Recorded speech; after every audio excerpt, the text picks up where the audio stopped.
भक्तों, ओम नमः शिवाय, श्री शिवाय नमस्तुभ्यम, जय श्री महाकाल। भक्तों, जैसे कि आप सबको पता है कि जो कल का दिनांक है वो है 24 तारीख। जी हाँ भक्तों, वैशाख पूर्णिमा के बाद वाला दिन। जी हाँ भक्तों, गुरुदेव जी कहते हैं कि जो भी भक्त वैशाख पूर्णिमा के जो अगले दिन इस उपाय को करता है, उसकी जो भी मनोकामना है वो मनोकामना भगवान भोले बाबा उसकी स्वयं पूर्ण करते हैं। जी हाँ भक्तों, कल नारद जयंती है। जैसे कि मैं सब आपको बता दूं कि नारद जयंती की जो मान्यता है हमारे हिंदू धर्म में, वो बहुत बड़ी मान्यता मानी जाती है, क्योंकि गुरुदेव जी के पास जैसे बहुत सारी कथाएं होती हैं, तो उन कथाओं में गुरुदेव जी के पास बहुत सारे लोग मनोकामना का पत्र भी लिखते हैं।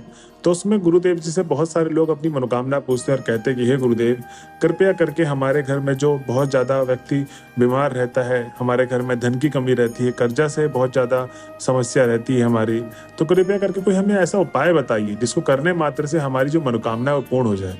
तब भक्त तो कहते हैं कि कोई भी इंसान बुद्ध जयंती के बाद, जैसे आज बुद्ध पूर्णिमा है, 23 तारीख है, ठीक, अगले तारीख जो होती है 24 मई को, वो नारद जयंती का होता है। तो इस दिन जो भी भक्त मेरी बताए गए उपाय को कर लेता है, उसकी जो भी मनोकामना है वो अवश्य पूर्ण होती है। तो भक्तों, कैसे करना है, कब करना है, किस समय काल पे करना है, पूरा आपको इस वीडियो में मैं एकदम डिटेल में समझाऊंगा।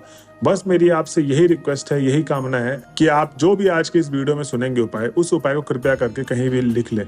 क्योंकि भक्तों, गुरुदेव जी के पास आजकल ऐसे लोग भी आते हैं, ऐसे भक्त भी आते हैं जो कहते हैं कि हे गुरुदेव, आपके बताए गए उपाय तो हम लोग करते हैं, लेकिन जो हमारी मनोकामना है वो मनोकामना हमारी पूर्ण नहीं होती, तो हम इसके लिए करें क्या। तब गुरुदेव जी कहते हैं कि जो भी भक्त मेरे उपाय को सुन रहा है उसको कृपया करके लिख ले, क्योंकि आप लोग गलती यही करते हैं कि आधा अधूरा उपाय या गलत तरीके से उपाय करते हैं, जिस कारणवश आपकी जो मनोकामना है वो पूर्ण नहीं होती। तो भक्तों, आप लोग वो गलती ना करें जो बाकी भक्त करते हैं। इसीलिए मैं आज के इस वीडियो में आपको बोल रहा हूं कि आप लोग कृपया करके कोई भी उपाय सुनते हो उसको लिख ले, जिससे आप कोई भी उपाय करने जाए। और ये बात सिर्फ नारद जयंती के उपाय की नहीं है जो आप कल करेंगे, कोई भी, जैसे 26 तारीख को गणेश चतुर्थी का दिन आ रहा है, उसके बाद जितने भी दिन आएंगे जो उपाय करने वाले होते हैं, उसमें आपको वही जो भी आप उपाय सुनते हैं उसको लिख लें, और जब भी आप उपाय करने जाए उसको देख ले, सारे के सारे उपाय एकदम आपको स्मरण हो जाएंगे और आप उसी तरीके से उपाय करेंगे जैसे जैसा गुरुदेव जी ने बताया है। ठीक, तो चलिए चलते हैं उपाय की तरफ और जानते हैं कि कल के दिन जो नारद जयंती का दिन है उस दिन आपको करना क्या है। तो चलिए चलते हैं उपाय में। तो पहले उपाय में गुरुदेव जी बताते हैं कि जिस घर में बहुत ज्यादा रोग ग्रसित लोग रहते हैं या बीमारी बहुत ज्यादा बनी रहती है, कष्ट नहीं कट रहा है, भय बहुत रहता है, डर बना रहता है, तो इसमें आपको करना क्या है। इस उपाय में सबसे पहले तो आपको चाहिए 1 लोटा जल। अब जो 1 लोटा जल आप लेंगे वो तांबे के लोटे में होना चाहिए, और आपको जो जल चाहिए वो घर से भरा हुआ जल होना चाहिए। इस चीज का आपको विशेष ध्यान देना है। अब कल के दिन आपको करना ये है कि जब नारद जयंती का दिन होगा कल का, तो रात के समय पे आप पूरी रात पानी की उस तांबे कलश में आप पानी डाल दें, और उसको जहां पर आपका भगवान का मंदिर है, आपके घर में जो भगवान के मंदिर है, वहां पर आप उस तांबे के लोटे को एक बेल पत्र उसमें डाल के रख दे। जी हाँ भक्तों, गुरुदेव जी कहते हैं कि उसमें आपको एक बेल पत्र भी डालना है, और एक बेल पत्र जो डालेंगे कहीं से कटा पिटा खंडित ना हो, ताजा बेल पत्र डालना है। ठीक, और उसके बाद आपको करना ही है कि जब अगला दिन सुबह होगा, मतलब 25 तारीख की जो सुबह होगी, तो नारद जयंती के दिन आपको पूरे दिन रखे रहने देना है आपको उस 1 लोटे जल को जहां पर आपके घर के भगवान विराजमान है। उसके बाद आप जब अगले दिन सुबह उठेंगे, मतलब 25 तारीख को, तो आपको करना यह है कि जो उस 1 लोटे जल में बेल पत्र भी डाला था, वो आपको अब करना यह है कि एक वो जो बेल पत्र था, उस बेल पत्र से आपको पूरे के पूरे घर में वो जो बेल पत्र हल्की सी डंडी से उठाना है और छिड़क देना है। मतलब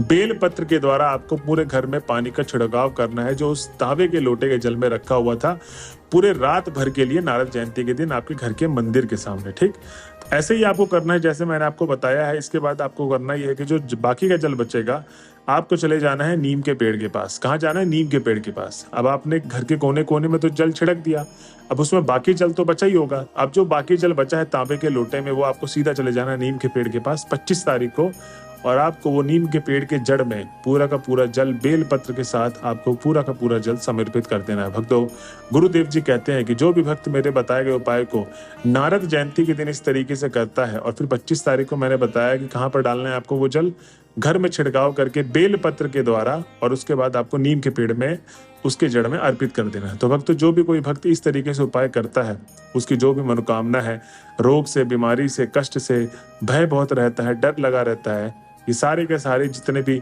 नेगेटिव चीजें हैं आपके जीवन से हट जाएंगी, समाप्त हो जाएंगी और आपका जो जीवन है वो एक रोग मुक्त, बीमार मुक्त जीवन बनेगा।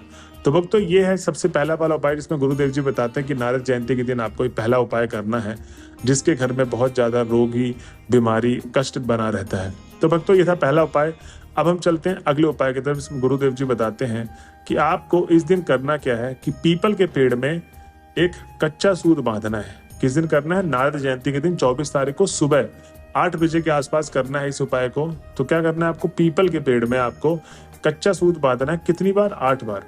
अब जैसे आपने देखा होगा फेरी लगाते हैं, तो फेरी लगाना, जब आप कच्चा सूत बांधेंगे पीपल के पेड़ में तो आपको फेरी लगाना है 8 बार। और उसके बाद आपको करना ये है, जब आप 8 बार फेरी लगा देंगे उस कच्चे सूत को पकड़ के, उसको जो कच्चा सूत बचेगा उसको वहीं के वहीं छोड़ दे, उसको तोड़े ना। छोड़ने के बाद आपको करना ये है कि एक सिक्का, मतलब 1 रुपए का सिक्का, 5 रुपए का, 10 रुपए का एक सिक्का ले लें, एक सुपारी ले लें, ठीक, छोटी सुपारी जो पूजे वाली होती है, एक हल्दी की गांठ ले लें। ये तीनों चीजें आपको, एक सिक्का, सुपारी और हल्दी की गांठ, ये आपको पीपल के पेड़ के पास रख देना है। भक्तों गुरुदेव जी कहते हैं कि जब आप पीपल के पेड़ के पास रखेंगे तो आपको करना किसका है स्मरण? भगवान भोले बाबा का। जी हाँ भक्तों, पीपल के पेड़ के पास आपको भगवान भोले बाबा का स्मरण करना है।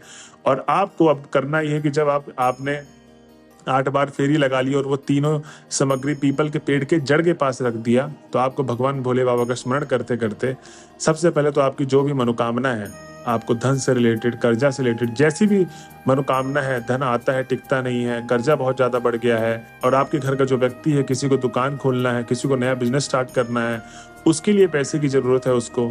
और अगर आपके घर में कोई व्यक्ति जिसने बहुत ज्यादा कर्जा ले लिया है अपने दुकान के लिए, अपने बिजनेस स्टार्ट करने के लिए, या किसी व्यक्ति के लिए लिया है कर्जा और वो कर्जा बहुत ज्यादा बड़ा है, या घर बनवाने के लिए कर्जा लिया है, वो कर्जा बहुत ज्यादा बड़ा, तो उस कर्जा को काटने के लिए इस उपाय को आप कर सकते हैं। और जिस किसी घर में धन की बहुत ज्यादा कमी रहती है, धन आता है लेकिन टिकता नहीं है, और धन ऐसे निकलता है जैसे कुछ आया ही नहीं था धन आपके पास, मतलब शुरू के महीने में और लास्ट के 15 दिन में आपको ऐसा रहता है कि आपके पास कुछ बचा ही नहीं है, तो भक्तों ये उपाय आप कर सकते हैं अपने लक्ष्मी आगमन के लिए, जिससे आपके घर में लक्ष्मी माता हमेशा विराजमान रहेंगी और आपको कभी भी धन से रिलेटेड समस्याएं नहीं होगी।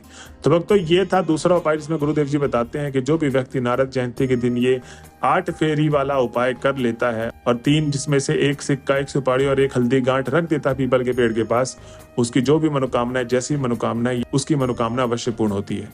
तो भक्तों ये थे कल के दिन आपको उपाय करने जो मैंने आपको बताया है। गुरुदेव जी ने इन दोनों उपायों के ऊपर बहुत ज्यादा जोर देते हुए कहा है जो भी माताएं, जो भी आदमी इस उपाय को करेंगे वो बस इस चीज का ध्यान रखें कि जिस क्रमांक वाइज गुरुदेव जी ने बताया है उस क्रमांक वाइज ही आपको उपाय को करना है। ये नहीं कि अपने हिसाब से कभी भी कोई भी चीज कर दें। जैसा जैसा मैंने बताया है आपको वैसा वैसा उपाय करने, इस उपाय को आप लिख लें, उसके बाद ही आप उपाय को शुरू करें। और जब भी आप उपाय को करने जाएं तो सबसे पहले आप महादेव का 5-10 मिनट भगवान भोले बाबा का स्मरण करेंगे, उसके बाद ही आपको कोई भी उपाय शुरू करना है। चाहे पहला वाला उपाय शुरू करें जो आप 1 लोटे जल वाला है, और उसके बाद या तो आप दूसरा वाला उपाय कर रहे हैं 8 फेरी वाला, सब में आपको 5 से 10 मिनट भगवान भोले बाबा की आराधना करनी, उसके बाद आपको उपाय शुरू करना है। तो भक्तों ये थी आज की वीडियो। अगर आप वीडियो पर लास्ट तक बने हुए हैं तो श्री शिवाय नमस्तुभ्यम लिखना ना भूलें। मिलते हैं अगले वीडियो में, जब तक के लिए बने रहे हमारे चैनल में। हर हर महादेव।